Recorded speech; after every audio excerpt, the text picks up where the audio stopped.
कर्जाचे आमिष दाखवून लाखोंची फसवणूक, बनावट कॉल सेंटरचा पर्दाफाश.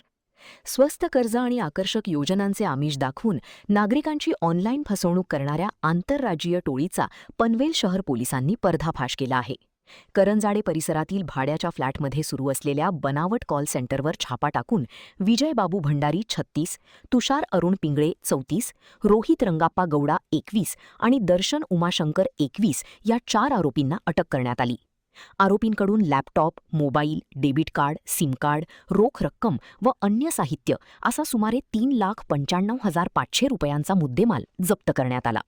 हे आरोपी विविध फायनान्स कंपन्यांचे प्रतिनिधी असल्याचे भासवून नागरिकांशी संपर्क साधत होते.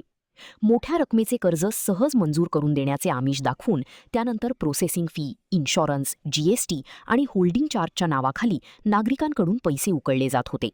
गुप्त माहितीच्या आधारे पनवेल शहर पोलीस, सायबर पोलीस आणि कळंबोली पोलिसांच्या संयुक्त पथकाने करंजाडी येथील निलगिरी अपार्टमेंटमधील रूम क्रमांक 401 वर छापा टाकला.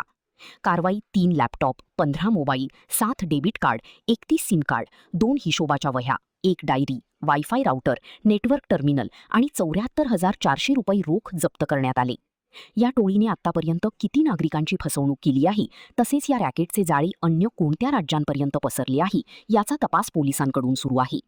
या कारवाईमुळे बनावट कॉल सेंटरच्या माध्यमातून कर्जाच्या नावाखाली नागरिकांची फसवणूक करणाऱ्या टोळीचा पर्दाफाश झाला आहे.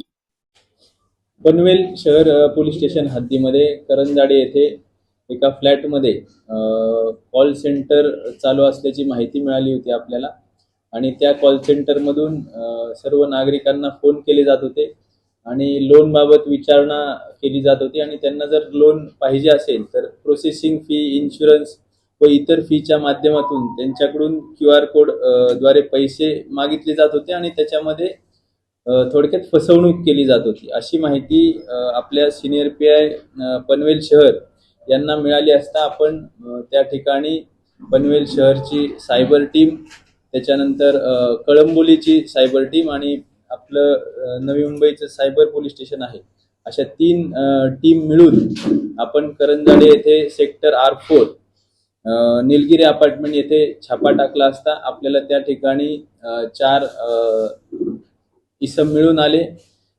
त्या ठिकाणी 3 लॅपटॉप, त्याच्यानंतर 15 मोबाईल, 31 सिम कार्ड, 7 वेगवेगळे डेबिट कार्ड असा एकूण 4 लाखाचा मुद्देमाल आपल्याला मिळून आला.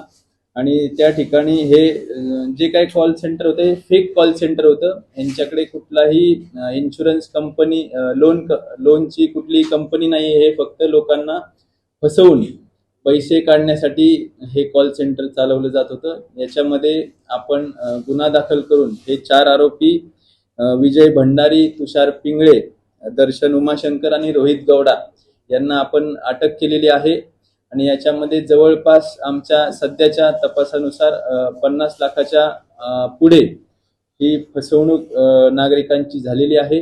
याच्यामध्ये पुढील तपास टीम करत आहे.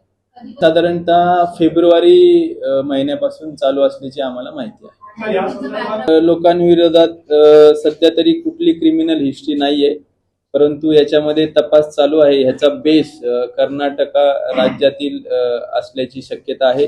यांच्यावर देखील 1-2 लोक असण्याची माहिती आम्हाला मिळालेली आहे. त्यानुसार आमचा तपास चालू आहे. यांच्याकडे थोडक्यात आता ह्यांचं मोडस असं होतं की फेसबुकवर एक लोनचं पेज तयार केलं जायचं. त्याच्यावर नागरिकांना लोन हवे असल्यास या नंबरवर संपर्क करा असा मेसेज दिला जायचा आणि त्याच्यावर जेव्हा नागरिक संपर्क करायचे तर अशा नागरिकांना मग या कॉल सेंटरमधून कॉल केले जायचे. तुम्हाला लोन पाहिजे आहे अशी आम्हाला माहिती मिळाली आहे, मग तुम्ही एवढे मिनिमम डॉक्युमेंट्स आमच्याकडे लागतील आणि तुम्हाला आम्ही लोन करून देऊ. मग 15-20 लाखासाठी त्यांची एक ठराविक फी असायची.